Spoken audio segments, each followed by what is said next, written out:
Louvado seja nosso Senhor Jesus Cristo, para sempre seja louvado.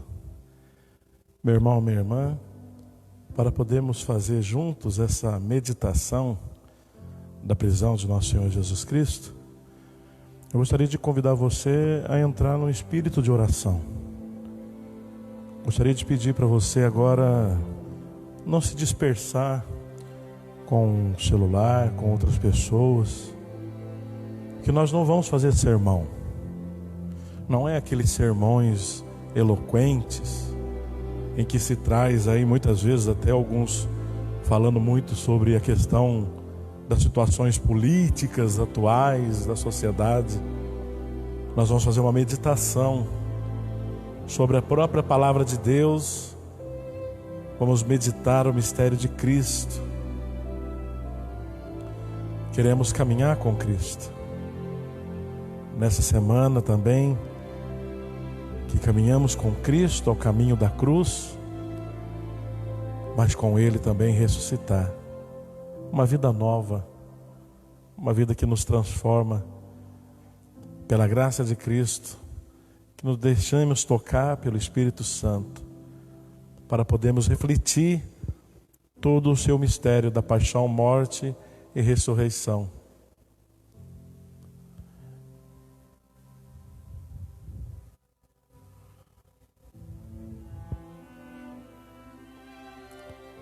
Espírito Santo, venha sobre o nosso auxílio. Possa agora nos guiar para compreendermos a palavra de Deus. Pela graça do Espírito Santo, possamos ser iluminados para compreender que esta palavra tão viva fala da minha salvação. Espírito Santo, ilumine a minha mente e meu coração para receber o dom de Cristo em mim, para viver a verdade da sua entrega, do seu amor, da sua misericórdia. Ajudai-me, Espírito Santo, a sair da sonolência da minha vida diante dos pecados, para que eu possa firmemente me colocar nas mãos de Deus, para alcançar a glória e a vida eterna. Amém. Meu irmão, minha irmã, meditando hoje a prisão de Jesus, claro, você compreende que para nós mineiros é totalmente devocional a segunda, a terça e a quarta. O tríduo pascal, o mistério de Cristo, se dá na quinta, sexta e o sábado, terminando com o domingo da Páscoa. Mas nós, como mineiros, temos a tradição de meditar na segunda-feira a prisão de Jesus. E o que foi essa prisão de Jesus? Bom, comecemos pelo texto de Hebreus no capítulo 5, no versículo 7. Nos dias de sua vida mortal, dirigiu preces e súplicas, entre clamores e lágrimas, aquele que podia salvar da morte, e foi atendido pela sua piedade. Embora fosse filho de Deus, aprendeu a obediência por meio dos sofrimentos que teve. E uma vez chegado ao seu termo, tornou-se autor da salvação eterna para todos os que lhe obedecem. Palavra do Senhor, graças a Deus. Veja, meu irmão, minha irmã, quando nós refletimos a prisão de Jesus, nós vamos aqui dar um salto que retomaremos na quinta-feira com a instituição da Eucaristia. Terminada a instituição da Eucaristia, depois de todo aquele momento, até mesmo de conflito, porque ali na Eucaristia Jesus revelou que alguém iria traí-lo. E houve um momento de muito conflito, pois cada um dos apóstolos ficava se perguntando quem seria. Bom, Jesus sai dali do cenáculo, onde foi feita a Eucaristia, o mesmo lugar onde o Espírito Santo virá sobre os apóstolos. Ele está na redondeza ali de Jerusalém,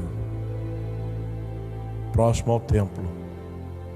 Normalmente, quando Jesus ia ao templo, logo em seguida, terminados os seus momentos de oração, Jesus tinha o costume de ir a Betânia e ali se hospedava com Lázaro e suas irmãs.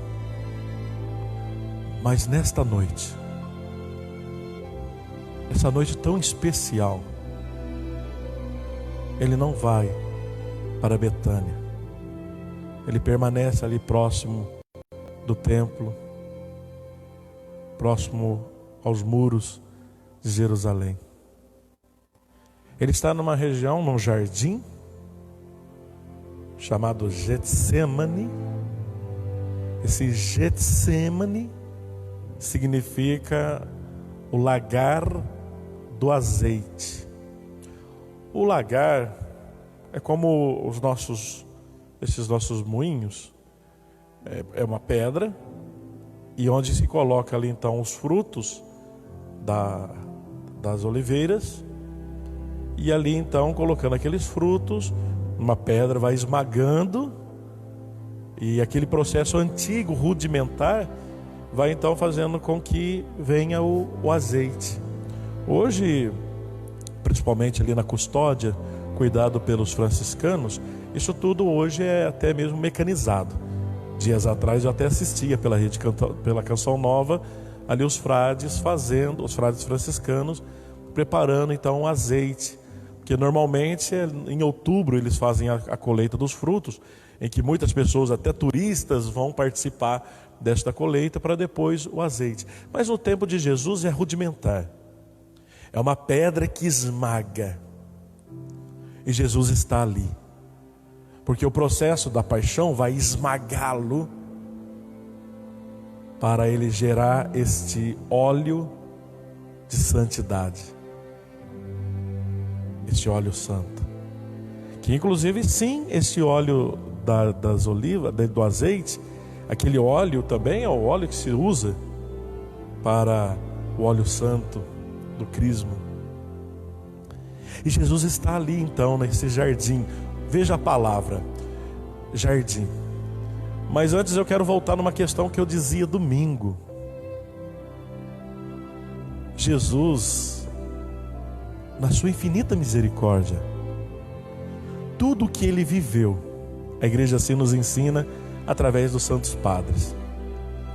Tudo o que Jesus viveu, ele já decidiu que assim seria. Jesus não foi lançado numa situação inesperada. Jesus não foi jogado numa situação. As coisas não aconteceram simplesmente sem ele estar preparado para aquilo. Tudo era fruto da infinita divina misericórdia. Veja, desde a eternidade, naquele jardim do Éden, Adão pecou pela desobediência. Agora, em Lucas, no capítulo 22, está nos dizendo que ele entrou num jardim, nesse jardim do Monte das Oliveiras, e ali ele vai realizar o ato de obediência. Se por Adão pecamos, em Cristo encontramos a salvação. Então ele pensou todas as situações. O momento de morrer, o momento de ir para a cruz. Principalmente a igreja vai nos ensinar que a morte de Jesus coincide com aquele sacrifício que Abraão fez. Ao querer sacrificar Isaac, na verdade sacrificou o cordeiro que estava preso pelos espinhos. Jesus preso pelos espinhos.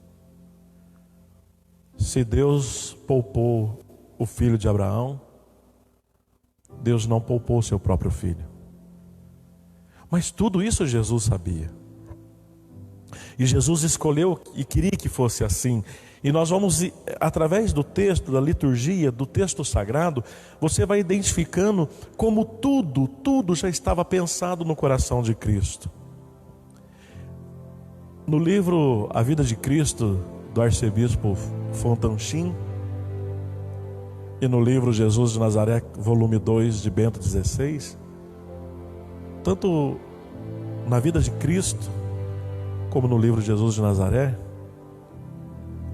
o arcebispo Fontanchim e Bento XVI vão dizer que quando Jesus sai do cenáculo, da instituição da Santa Ceia, quando ele sai dali e vai até o Monte das Oliveiras, ele vai cantando salmos, recitando salmos. Salmos que estão ligados justamente, que falam da passagem da libertação do povo hebreu do Egito para a terra prometida. Então Jesus está cantando, entoando esses salmos. E ele vai ali para o Monte das Oliveiras, ele vai até ali para rezar. Ele vai ali para se colocar em oração. Ele leva 3 daqueles seus discípulos, Pedro, Tiago e João. E os 3 estão ali, e hoje a compreensão melhor da arqueologia, e até mesmo hoje aqueles que vão em Jerusalém, na Terra Santa, ali na região de Getsemane, tem uma basílica da agonia, chamada também de Igreja das Nações, pois a primeira igreja que estava ali no século IV, ela, lógico que com o passar do tempo, ela foi destruída, as ruínas. Mas já no século XX, muitas nações se juntaram e construíram essa basílica, que é a Basílica da Agonia do Getsemane. Está ali. Quando você entra, lá está também a pedra nua, aquela pedra onde também se diz que Jesus estava prostrado no Horto das Oliveiras. Ali naquele momento, como eu dizia para vocês, se o jardim do Éden agora se tornava o jardim das oliveiras, Cristo, que adentrou aquele jardim, estava ali para reparar o pecado de Adão. Mas não só o pecado de Adão, o de todos nós. Então Cristo se oferece como o fruto que vai ser esmagado para oferecer um óleo de santidade. Tudo pensando em nós. Você e eu, nós estávamos nos pensamentos de Cristo. Não somente nós que estamos aqui em 2020, aqueles que estavam há tempos atrás, há milênios atrás, nós que estamos em 2020, aquelas gerações que ainda hão de vir, Ele pensou em todos nós. E como o seu sacrifício salvífico iria significar tanto para nós. Todo o amor e toda a misericórdia ali vivido significariam tanto para nós. Portanto, às vezes alguém pode dizer assim, que alguém pode pensar que mais uma Semana Santa, vamos viver tudo de novo? Não importa dessa Semana Santa eu não estar, porque é tudo repetido. Não. Quem pensa assim está enganado. Não é mais uma Semana Santa, não é outra Semana Santa, não é uma repetição, porque o mistério de Cristo, ele é vivo, é eterno e verdadeiro. Memorial da paixão, morte e ressurreição. Não é memória no sentido, estou lembrando, recordando do que aconteceu, como se eu estivesse a narrar uma história acontecida.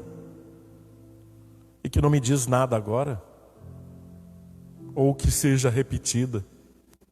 Muito pelo contrário. Por isso, na igreja, nós nem usamos na liturgia a palavra atual, atualizada. Porque se você usa a palavra atual, atualizada, automaticamente você está dizendo que num dado momento alguma coisa estava desatualizada. E a palavra de Deus é viva.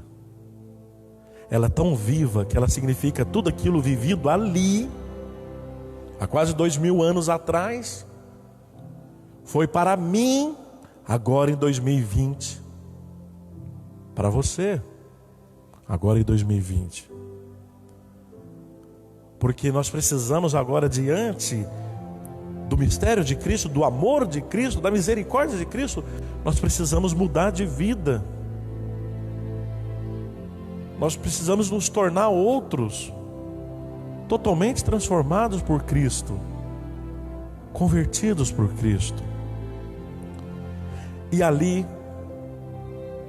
quando Jesus, o texto vai dizer de Lucas e também em João, vai dizer que Jesus, ao deixar os apóstolos, e por isso que eu dizia que hoje quem vai em Jerusalém, ou se você vê algum vídeo de Jerusalém, da Terra Santa, os discípulos, eles não estavam ao relento, eles estavam numa gruta, que inclusive hoje é a igreja, a gruta da traição. A gruta da traição, a igreja da gruta da traição, ela fica ali pertinho desta basílica da agonia, desta igreja das nações. E hoje mesmo eu estava assistindo um padre celebrando missa ali, pelo Facebook, pelo YouTube, ao vivo eu estava assistindo um padre celebrando a missa naquela gruta da traição.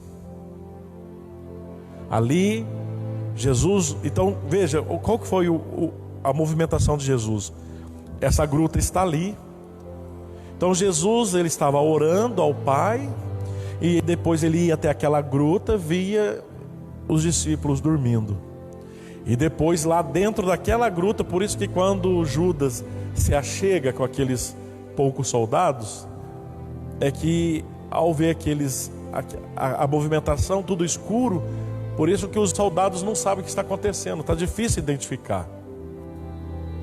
Ali foi o lugar do beijo da traição, nessa gruta da traição. Mas a gente vai meditar daqui a pouco sobre isso. Quando Jesus está no Monte das Oliveiras, ele está prostrado, ele está rezando, ele está em oração. Prostrado é o sinal, o gesto que você vai ver os padres na sexta-feira, prostrados. O gesto que quando nós nos ordenamos, também os religiosos se consagram, prostrados. Por que prostrado? É o sinal de quem se entrega, de quem confia, de quem se abandona. Quantas vezes São Francisco de Assis, Santa Teresinha do Menino Jesus, Santa Catarina de Sena, Padre Pio, quantas vezes eles se prostravam no chão e ali se entregavam como num gesto de total abandono e obediência. Jesus é a segunda pessoa da Santíssima Trindade. Ele é Deus, mas Ele é homem, verdadeiramente humano, verdadeiramente divino. Ali, no Monte das Oliveiras, a hora de Jesus está se aproximando, a hora da cruz. Então, na sua natureza humana, na segunda pessoa da Santíssima Trindade, o Filho, estão as duas naturezas, a humana e a divina. A natureza humana sente como que a palavra em grego não é essa, mas agora eu não vou me lembrar, um medo não da morte, não é da morte,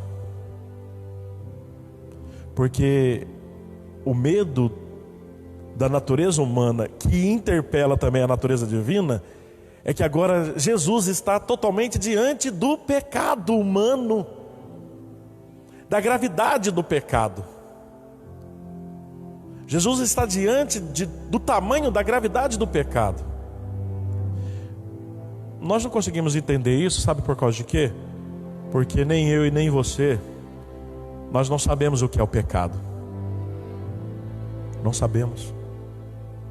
Sabe por que nós não sabemos? É quando uma pessoa está tão emaranhada no pecado, ela não consegue mais entender o que não é pecado e o que é pecado. Por isso a vida de santidade nos levaria a entender o que é pecado e rejeitar o pecado. Mas estamos constantemente em pecado, caindo em pecado constantemente, porque ainda não entendemos o que é o pecado. E sabe o que é estranho? Nessa Semana Santa desse ano, nós estamos privados da presença pública dos fiéis. Está suspenso a presença pública dos fiéis.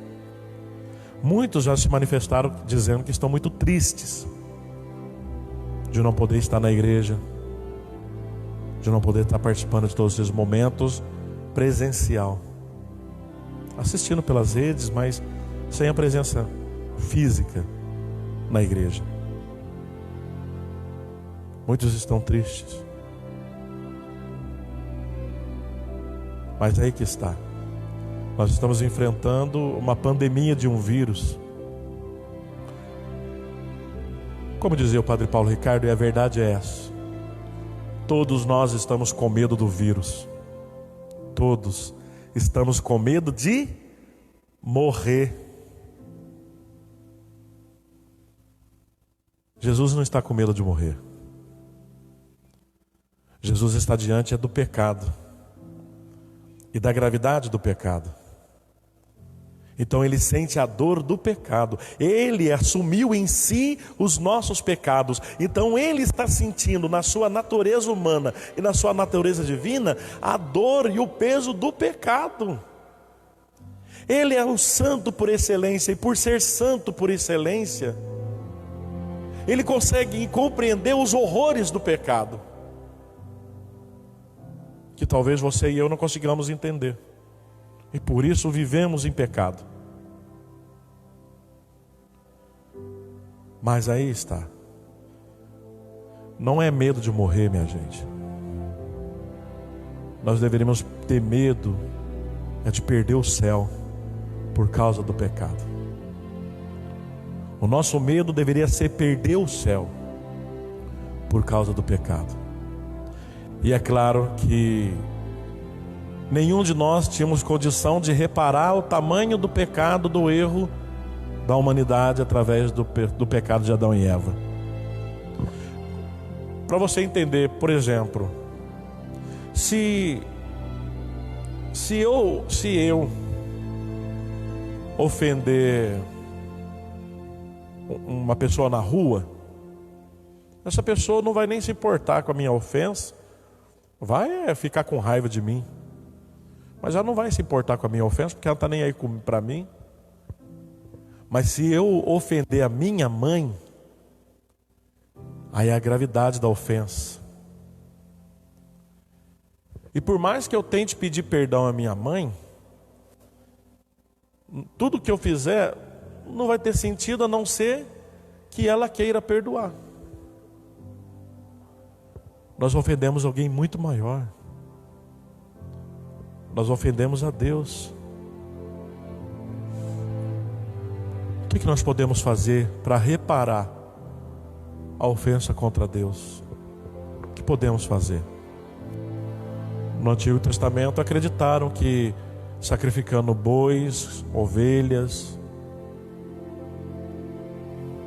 acreditavam no Antigo Testamento que aquela fumaça que subia aos céus dos corpos, dos órgãos dos animais, era um pedido de perdão, sacrifícios e holocaustos, para reparar as ofensas que cometemos contra a aliança com Deus.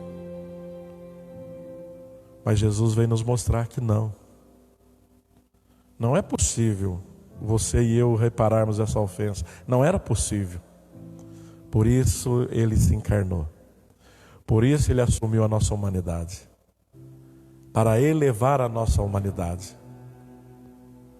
Ele elevou aquilo que em nós era pecado, aquilo que era queda, Ele elevou às alturas. Ele nos leva à sua santidade, à sua divindade.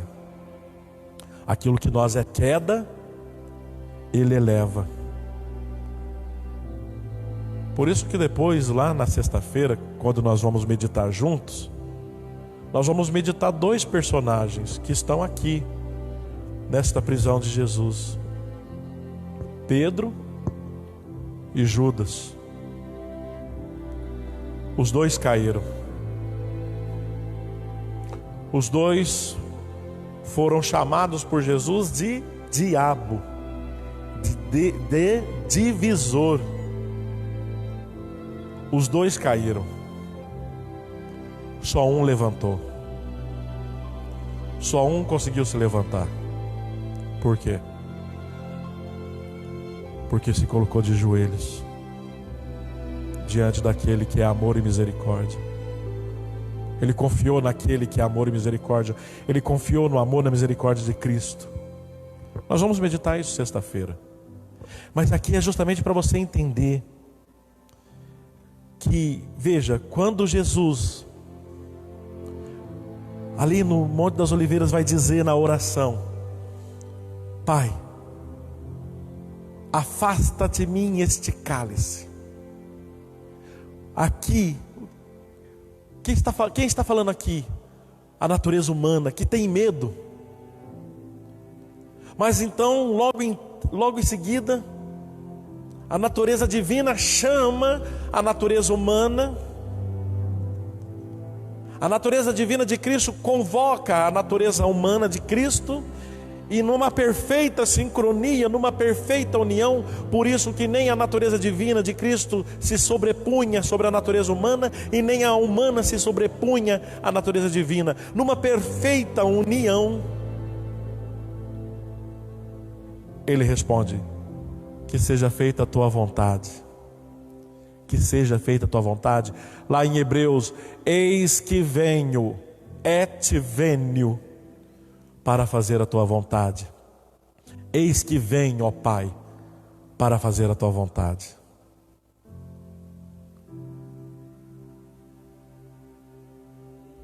E quem é que fala isso? É o Filho de Deus. Como que você sabe que ele fala isso, Padre? Quando então, ali no Evangelho de João, ele vai dizer: Abá, Paizinho. É o Filho de Deus que agora está dizendo ao próprio Deus: seja feita a tua vontade. Em obediência a ti, ofereceremos este sacrifício de louvor. Em obediência a ti, iremos reparar todas as ofensas cometidas contra nós. Mais do que isso, minha gente, mais do que isso, Jesus estava ali dando a você e a mim a graça da salvação. Porque naquele cálice que ele queria rejeitar, ali estavam os seus pecados e os meus pecados. Naquele cálice estávamos nós, os nossos pecados. E ele poderia ter rejeitado.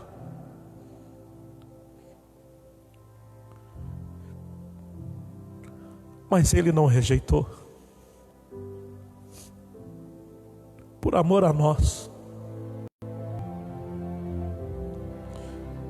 Bendita a árvore da cruz. Bendito o amor de Cristo por cada um de nós.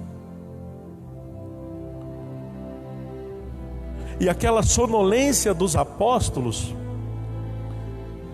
é a nossa sonolência diante do pecado. Orai e vigiai.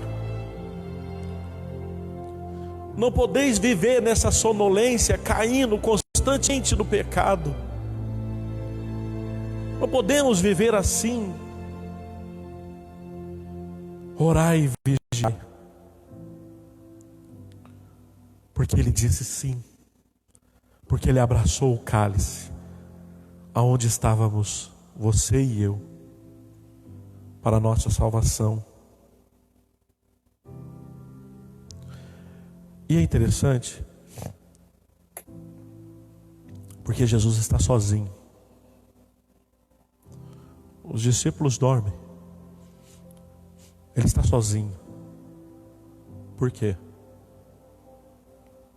Os próprios apóstolos, iluminados pelo Espírito Santo a partir de Pentecostes, vão nos dizer: Ele está sozinho, porque conforme o livro de Levítico,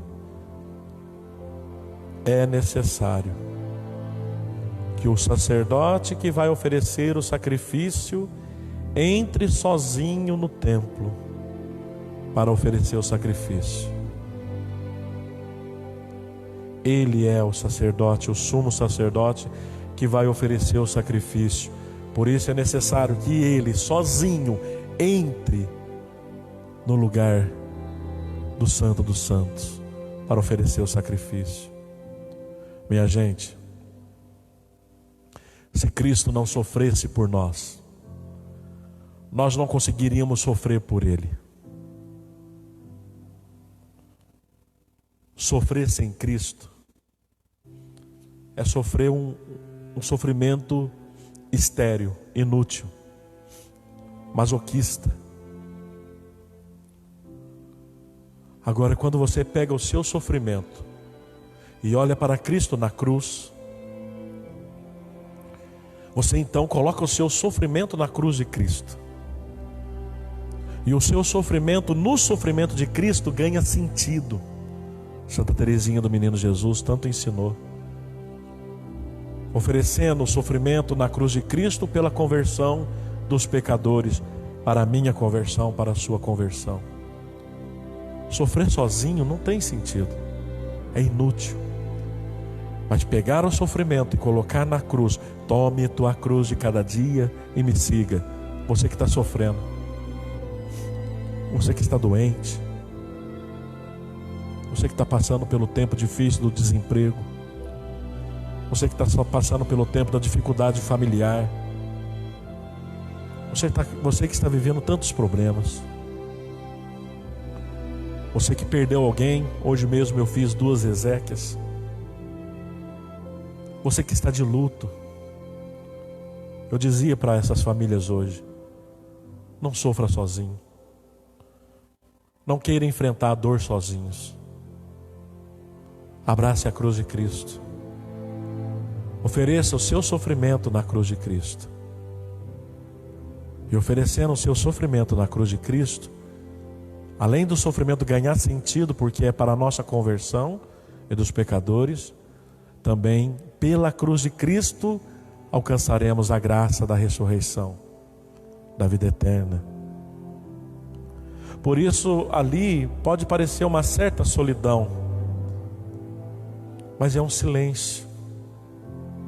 Quantas vezes Jesus se colocou em silêncio? Não é uma solidão de quem está completamente abandonado. Não é a solidão de quem gosta de ficar sozinho porque não gosta de pessoas perto. Não é uma solidão de quem foi abandonado pelas pessoas.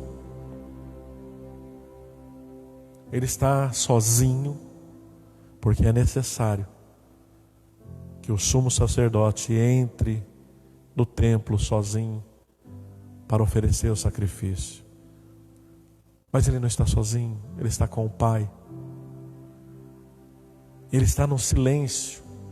Silêncio que ele fez lá na barca diante da tempestade. Silêncio que ele fez quando acusava aquela mulher adúltera.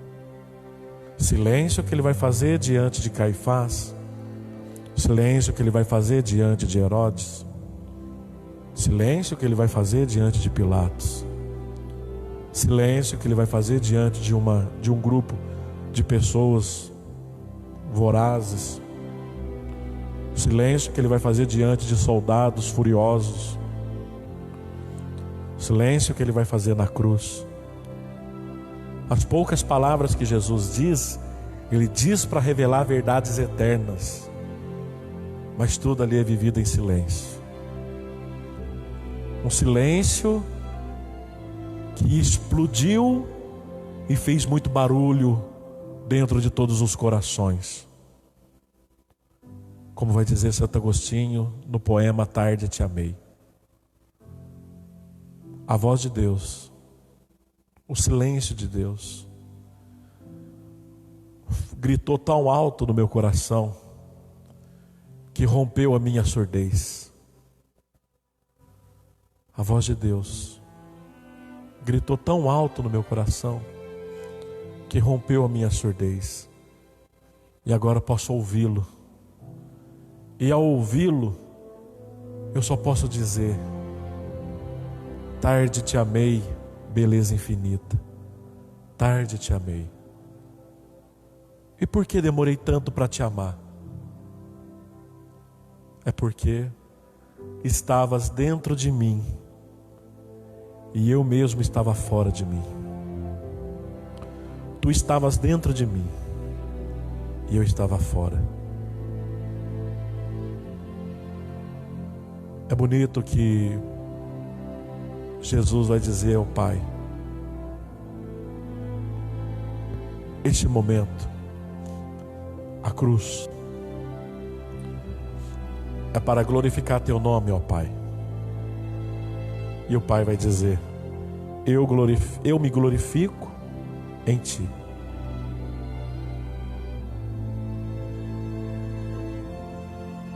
Jesus está indo para a cruz. João 10, 18. Ninguém tira a minha vida, eu a dou por mim mesmo. Ninguém está forçando Jesus a ir para a cruz. Desde o princípio, Ele sabia que Ele precisava ir para a cruz. Desde o princípio, Ele sabia que Ele precisava nos salvar. Desde o princípio, Ele sabia que o grande inimigo a ser derrotado era o demônio e a morte. E Ele se oferece como sacrifício de louvor, para que da cruz a vida possa ser gerada e a morte seja derrotada. Nesta árvore da cruz, no lenho da cruz, a vida vai ser gerada e a morte derrotada. Que possamos viver essa Semana Santa com o coração totalmente caminhando junto com Cristo, para uma conversão verdadeira, minha gente. Está na hora de nós nos convertermos profundamente no verdadeiro ato de contrição. É necessário que a gente possa experimentar agora, de uma vez por todas, todo o sacrifício de Cristo, toda a misericórdia de Cristo, e viver agora como alguém que quer alcançar o prêmio que por Cristo foi conquistado, que é o céu, pelos méritos de Cristo. A graça do Espírito Santo nos impulsiona para isto, para alcançar aquilo que o próprio Cristo conquistou para cada um de nós. Da sua prisão,